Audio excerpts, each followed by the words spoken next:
Bonjour, bonjour, j'espère que vous allez bien. Je suis très heureuse de vous retrouver pour 15 minutes de français. Donc aujourd'hui, nous allons parler d'un sujet an versus année. Donc quand on utilise an ou alors quand on utilise année, c'est une question qui m'est très souvent posée. Donc c'est pour ça que j'ai décidé de vous faire une petite leçon à ce sujet.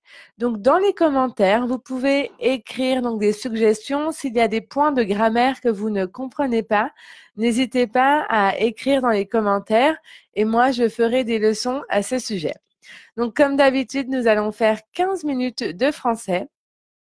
Donc, n'hésitez pas à commenter. Je vois vos commentaires. Pardon, je ne sais pas pourquoi à chaque fois, voilà, ça s'en va. Et donc, ensuite, je vous donnerai un petit devoir et on fera un petit exercice ensemble. Donc, an versus année. Je vais essayer de remettre cette vidéo. Excusez-moi, je ne sais vraiment pas pourquoi ça s'en va à chaque fois. Hop. Peut-être si je le mets sur le côté. Donc, an, on utilise le mot an quand on exprime en général un repère chronologique. Donc, j'ai oublié un point ici. Donc, chronologique, point, bien sûr. À la fin d'une phrase, il y a toujours un point. Donc, il sert à donner l'âge de quelqu'un, par exemple. Moi, j'ai 32 ans. On ne dit pas 32 années. Pour l'âge, on utilise toujours an. Pour donner une date précise, il y a 10 ans, 10 years ago, il y a 10 ans. Et un point de repère dans le temps. D'accord? Dans 60 ans. Donc ça, c'est des points de repère. Avec un nombre cardinal, on utilise presque toujours an. Donc un nombre cardinal, vous savez, c'est premier, deuxième, tout ça. Donc voici des exemples. J'ai 32 ans.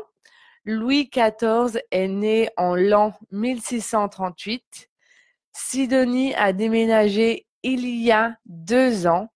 Donc, et le mot en ne peut pas être précédé du déterminant démonstratif c'est. On ne dit jamais 7 ans, on dit cette année parce que c'est une année précise. Nous allons voir juste après. Donc, je répète, on utilise en pour donc l'âge, d'accord? Donc, mon chien a 4 ans pour une date précise en l'an 2000 ou en l'an 1638, comme ici, un point de repère dans le temps. Donc, il y a 2 ans, dans 10 ans. Donc, on utilise an. Quand on utilise année, nous allons voir ça tout de suite. Donc, an, c'est un mot qui est singulier, alors que année est féminin. Ah, la vidéo ne bouge plus. Génial. Donc, le mot année renvoie à la notion de durée, c'est-à-dire que l'année est considérée dans son déroulement. Donc, quand on parle d'une année, on parle du 1er janvier au 31 décembre, d'une année entière. Donc, quand on dit année, c'est pour une année précise. Par exemple, l'année 1987 a été une très bonne année pour le vin. Donc, on parle vraiment de cette année précise. On pointe en fait une année en particulier. Donc, par exemple, quand on dit je te souhaite une bonne année, ça veut dire qu'on souhaite du bonheur pendant tout le long de cette année, du 1er janvier au 31 décembre 2019, ensuite 2020. D'accord? Autre exemple, est-ce que tu travailles encore le voyage cette année? Donc, cette année, ici, si on considère que c'est maintenant, ça veut dire donc en 2019, c'est cette année. Est-ce que tu travailles encore à l'agence de voyage en 2019 ou alors cette année précise, donc du début à la fin de l'année. Et donc, tout à l'heure, on a vu qu'avec en, on ne pouvait pas dire 7 ans parce que en, c'est pour un repère dans le temps, alors que année, c'est pour une année précise. Donc là, on peut dire cette année. Cette année, décidé d'apprendre le français en ligne. En 2019, j'ai décidé d'apprendre le français en ligne. Alors, j'espère que c'est plus clair. Nous allons faire… ah oui, il y a encore une petite précision et après, nous allons faire un petit exercice ensemble. Et enfin, je vous donnerai un devoir. Alors, il y a certains cas où an et année sont interchangeables, c'est-à-dire qu'il y a certains cas où an et année peuvent être utilisés. Les deux peuvent être utilisés. Donc, on peut utiliser an et année quand c'est suivi d'un adjectif. D'accord? Ici, on voit, donc, quand c'est suivi d'un adjectif, les deux sont alors interchangeables. Donc, n'oubliez pas que an est donc masculin, an est masculin et année est féminin. Donc, si je mets un adjectif, il faudra accorder, c'est-à-dire qu'il faudra regarder si l'adjectif est masculin ou féminin. Donc, je pars au Japon l'an prochain, c'est-à-dire en 2020, l'an prochain. Mais on peut aussi dire je pars au Japon l'année prochaine. Donc là, ça change la prononciation parce que j'ai ajouté un E parce que année est féminin et donc A-I-N se prononce un et AI, ça va se prononcer est. Donc l'année prochaine, l'an prochain, pardon, l'année prochaine. Ben a passé son bac. Donc le bac, c'est un diplôme que l'on passe quand on a 18 ans. C'est un diplôme, c'est un examen qui est très, très important. Donc, c'est le baccalauréat, mais baccalauréat, c'est trop long. Donc, on dit bac. Ben a passé son bac l'an dernier. Ou alors, Ben a passé son bac l'année dernière. Donc, avec les adjectifs, on peut utiliser les deux. D'accord? Allez, on va faire un petit exercice. Alors, ici, il y a des espaces. On doit mettre soit an, soit année. Quel âge as-tu? J'ai 17.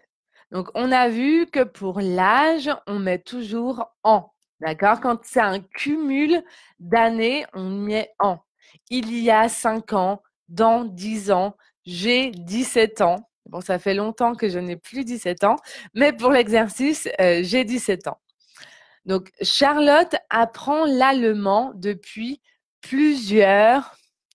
Donc, là, on va mettre depuis plusieurs années. Hein. Donc, ça fait plusieurs années consécutives qu'elle apprend l'allemand. J'aimerais habiter dans un endroit où il fait beau tout au long de… Donc, tout au long, ça veut dire de janvier, mars, avril, mai, juin, jusqu'à décembre. Donc là, c'est l'année précise. J'aimerais habiter dans un endroit où il fait beau tout au long de l'année. Est-ce que chez vous, dans le pays dans lequel vous habitez, est-ce qu'il y a du soleil de janvier à décembre? Alors, qu'est-ce qui s'est passé? Voilà. Ensuite, Julien travaille en Australie. Il doit faire renouveler son visa tous les… Donc là, on a un indice. On voit que tous les, vous savez, c'est au masculin. Donc, Julien doit faire renouveler son visa tous les ans. D'accord? Ça veut dire donc en 2019, en 2020, 2021, il doit faire renouveler son visa. Voilà pour le petit exercice. Je vais vous donner un devoir. Hop. Donc, un devoir, vous devez choisir entre an et année. Donc, n'oubliez pas, pour l'âge, on a vu que c'était an. Ensuite, si vous n'êtes pas sûr, vous pouvez regarder si l'adjectif est féminin ou masculin, parce que comme je vous ai dit, avec les adjectifs, normalement, on peut mettre les deux. Là, je viens de voir que j'ai fait une faute de frappe. Donc, une faute de frappe, c'est quand on tape et que l'on tape trop vite. Donc, c'est Nancy. Donc, Nancy, c'est une ville française qui est au nord-est. Voilà, Nancy. Chaque c'est la même chose. Mon neveu a 3 c'est là. Voilà. Donc ça, c'est le devoir. Et donc, dans quelques minutes, vous aurez donc la correction de ce devoir qui sera mise sur notre page Facebook. Donc, si vous avez plus de questions, comme d'habitude, n'oubliez pas donc de poser vos questions dans les commentaires. Après ce live, je vais regarder vos questions. Aussi, allez faire un tour sur notre page YouTube, enfin sur notre chaîne YouTube Prêt à parler CH. Comme je vous le dis toujours, vous trouverez des vidéos donc de prononciation et de grammaire. Et il y a aussi des webinaires. Donc, Johan, l'autre professeur de Prêt à parler, a commencé à faire des webinaires et ils sont disponibles sur YouTube. Donc là, ce sont des leçons très complètes de 45 minutes environ. Donc, il a déjà fait 2 webinaires qui sont disponibles sur YouTube. Le premier webinaire, c'était le passé composé avec avoir et le deuxième, le passé composé avec être. Vendredi prochain, il y aura un autre webinaire. Je rappelle que pendant tout le mois d'avril, vous pouvez assister aux webinaires. Ils sont gratuits. Normalement, après le mois d'avril, ça sera payant. Ça sera seulement 20 € par mois pour 4 webinaires d'1 heure. Mais au mois d'avril, vous avez de la chance, c'est gratuit. Donc, n'hésitez pas à vous inscrire. Et donc, vendredi prochain, il parlera de l'imparfait. Donc, c'est toujours très important de connaître les temps du passé. Donc, il y a plusieurs temps du passé en français, mais le passé composé et l'imparfait sont les 2 principaux. Voilà, et en plus des webinaires, en plus des leçons sur YouTube, en plus de nos posts sur Facebook, vous pouvez aussi, pour perfectionner votre français, prendre des cours en ligne. Alors, vous trouverez toutes les informations sur notre site internet www.pretaparler.ch. Donc, quant à nous, on se retrouve mercredi prochain, donc mercredi 17 avril à 17 h, heure de Paris. Voilà, donc n'hésitez pas à laisser des questions en commentaire, je vais les regarder. J'espère que cette leçon vous a été utile. Si c'est le cas, vous pouvez liker ce live et puis on se retrouve mercredi prochain. Salut!